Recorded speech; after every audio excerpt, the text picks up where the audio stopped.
Многу луѓе ме прашуваат дали те шутна у библиотека. Па дали ве шутна? Многу луѓе ме викаат и ти не заслужуваш да бидеш во библиотека. Мислам дека тука е една од главните фалинки на нашето општество. Па знаете ли зашто се западните цивилизации моќни? Целото знаење го чуваат во библиотеките.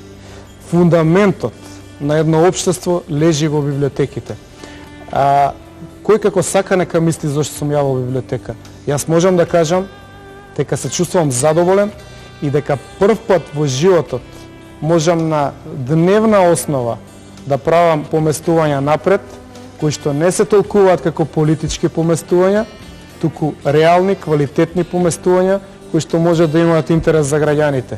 Секој политичар треба да ја најде таа тенка линија, како може да го избалансира своето појавување во општеството со некаква корист. Инаку знаете, протестите ќе ги сплюкат, сме биле фашисти. У Њујорк сум се тепал, на фронтот сум бил на лошата страна. Ете, ради маркетинг. Што ќе кажа за библиотеката? Сега се чувствувате позаштитен. Не е заштитата. Ме напаѓаат и за оваа позиција. Ете, партијата ме поставила, ме одмараат во неколку рунди додека да дојам на друга позиција. Јас ви кажувам, нити ми треба друга позиција, нити дали политиката за вас е завршена приказна? Ни најмалку. Јас со политиката не сум го кажал мојот последен збор. До прво имам што да кажам. Меѓутоа фундаментите сега ги поставам на друга основа. Ќе кажам една приказка, ако ми дозволите за крај, за трите прасиња. Тоа се бајки кои што се во суштина масонски и кои што праќаат подсвесна порака.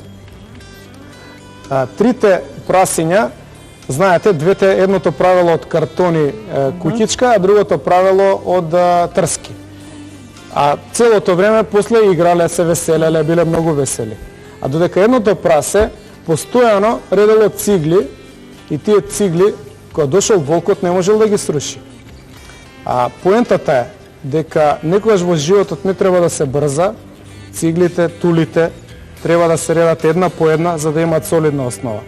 Јас сега чувствувам дека редам тула по тула, многу споро, меѓутоа со големо задоволство.